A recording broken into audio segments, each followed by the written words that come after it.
اور میں نے اس کی شادی تک 75 لاکھ، وہ بندی جس کا بندہ مزدور ایک فیکٹری میں کام کرتا ہے، اس نے سوچا کہ میں نے اپنی بیٹی کی 75 لاکھ میں شادی کرنی ہے،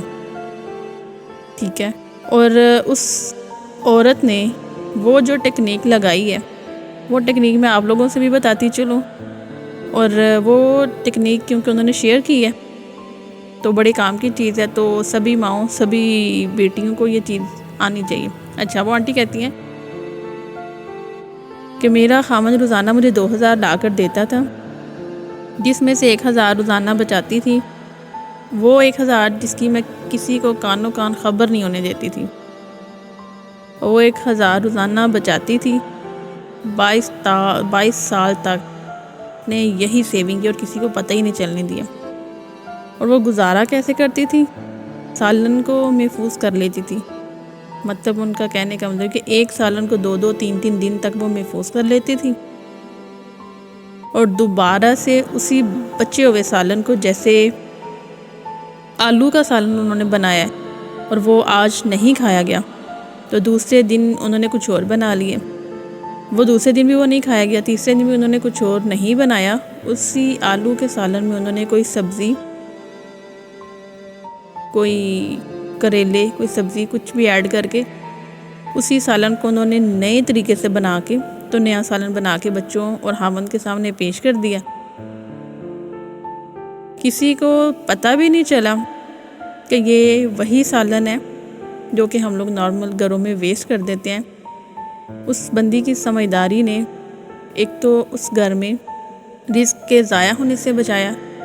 کیونکہ ہمارے بھی بڑے بزرگ کہتے ہیں کہ اگر کسی گھر میں رزق کی ناقدری ہوگی تو اس گھر میں پیسے میں یا برکتوں میں کمی ہی ہوگی،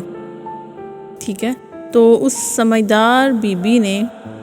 اتنی سمجھداری سے وہ پرانے سالن کو نیا سالن بنا کے کھلا بھی دیا، کسی نے گلا بھی نہیں کیا، اور اس نے بچت بھی کر لی۔ اسی طرح ان آنٹی نے بتایا کہ وہ گھر میں جو بچی ہوئی روٹیاں ان کو محفوظ کر لیتی ہیں، مطلب شام کی بنی ہوئی بچی روٹیاں جو ہیں ان کو محفوظ کر لیتی ہیں، اگلے دن ان کو ہی گھی لگا کر تو پراٹھا بنا لیتی ہیں، اور اگلے دن اسی پراٹھے کے اوپر چاکلیٹ کریم یا کچھ بھی بچوں کی چوائس کے مطابق کیچپ ٹائپ کچھ لگا کے تو اس کو ایک مزیدار سی ٹپ بنا کے مزیدار سی ریسپی میں کنورٹ کرتی ہیں۔ اس سے بچے بھی خوش ہو جاتے ہیں اور اللہ تعالیٰ بھی خوش ہو جاتے ہیں، بے برکتی بھی نہیں ہوتی ہے۔ اور وہ بتاتی ہیں کہ پڑی ہوئی روٹی کو تندور میں دوبارہ گرم کر کے اس پر سالن وغیرہ لگا کے اس کو سلائسز میں کاٹ کے اس کو پیزا ٹائپ بنا کے وہ اپنے بچوں کو کھلاتی ہیں، اور خاندان والے یا گھر والے بڑے خوش ہو رہے ہوتے ہیں کہ وہ بڑی نئی چیز بنا کے دے رہی ہیں۔ وہ بتاتی ہیں کہ جو کپڑا، اگر کوئی کپڑا ان کی بیٹی کا ہوتا جو کہ پرانا ہو چکا ہوتا، وہ پہن کے اس کو ضائع کر چکی ہوتی، اس کو وہ دوبارہ ادھیڑ کے اس میں کوئی نیا کپڑا ایڈ کر کے اسی کو نئی ایک فراک بنا کے تو وہ اس کو نیا ڈریس بنا دیتی تھی، پرانی جرابوں کو ریپیئر کر کے نئی جرابیں بنا دیتی تھی۔ ایک بچے کی جراب اگر وہ بڑا بچہ ہے، اس کی جراب پھٹ گئی ہے، اس کو انہوں نے اس طرح سے پھر سے سیٹ کرنا ہے کہ وہی جرابیں انہوں نے چھوٹے بیٹے کو بنا کے دے دی ہیں۔ وہ آنٹی بتاتی ہیں کہ 22 سال تک میں نے کوئی نئی رضائی نہیں لی تھی، اسی کو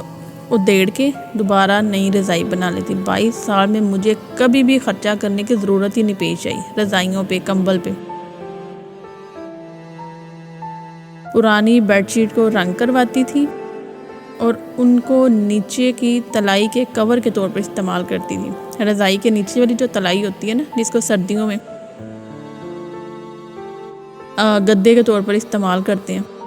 وہ بتاتی ہیں کہ میں اس کو گدے کے طور پر استعمال کرتی تھی، اور نئی والی بیڈ شیٹ جو کہ پرانی ہو چکی ہوتی تھی اس کو رنگ کروا کے اسی کو تلائی کے کور کے طور پر استعمال کرتی تھی، مطلب جو زیادہ خراب ہو گیا اس کو تلائی کے کور کے طور پر استعمال کر لیتی تھی، اور جو کم خراب ہوا ہے اس کو رضائی کے کور کے طور پر استعمال کر لیتی تھی۔ مجھے کبھی بھی ان کے لیے نیا کپڑا خریدنے کی ضرورت ہی نہیں پڑی۔ اس کو اس طرح یوز اور ریشیپ کرتی تھی کہ کسی کو پتہ بھی نہیں چلتا تھا، اور اس کو سیو کر کے 75 لاکھ کیسے انہوں نے جمع کیے، اور اپنے خاندان والوں کو یہ بات انہوں نے صرف اپنی بیٹی کی شادی والے دن بتائی۔ اپنے خاوند کو، جو کہ بالکل پریشان تھا اپنی بیٹی کی شادی کی وجہ سے، اس نے اپنے خاوند کے کندھے پہ ہاتھ رکھا اور اس نے کہا اللہ کے بندے پریشان نہ ہو، پیسے تیرے ہی ہیں، لیکن اس کو اتنی سمجھداری سے تیرے سامنے لے کے آؤں گی کہ تو بھی خوش ہو جائے گا۔ ظاہر ہے اس طرح کی بندی کسی بھی بندے کو ملے گی، اس طرح کی بیوی کسی بھی بندے کو ملے گی جو کہ اسی کے پیسوں کو اتنے اچھے سے منی مینجمنٹ کے پروسیس سے گزار کے اس کی ہی بیٹی پہ اس کی ایک دفعہ عزت پھر سے دوبالا کر دے گی کہ ہاں کتنی شاندار فلاں کے بچے کی شادی فلاں کے باپ نے کتنی شاندار کی ہے۔ خیر، وہ آنٹی بتاتی ہیں کہ میرا خاوند اگر 60,000 کما رہا تھا، اس میں سے میں 1,000 ڈیلی کا سیو کر رہی تھی، جو کہ 30,000 منتھلی بن رہے تھے۔ اب اس 30,000 کو میں 12 سے ملٹیپلائی اگر کر رہی تھی تو 3,60,000 بن رہے تھے۔ اب اس 3,60,000 کو اگر میں 22 سال سے ملٹیپلائی کر رہی تو 79 لاکھ سم تھنگ ہو رہے تھے، اور اس نے کہا کہ میرے پاس میری بیٹی کی شادی والے دن 75 لاکھ روپے موجود تھے۔ اور بعض دفعہ ہمیں یہ محسوس ہو رہا ہوتا ہے کہ سیونگ کے لیے ہمیں بہت زیادہ پیسوں کی ضرورت ہوتی ہے، جبکہ اگر آپ سمجھداری سے، اگر آپ عقل مندی سے، اور اگر آپ اپنی ضرورتوں کو اپنی ذمہ داری سمجھ کر نبھانے پہ آئیں گی، چھوٹی چھوٹی چیزوں سے بھی آپ سیونگ کر سکتی ہیں۔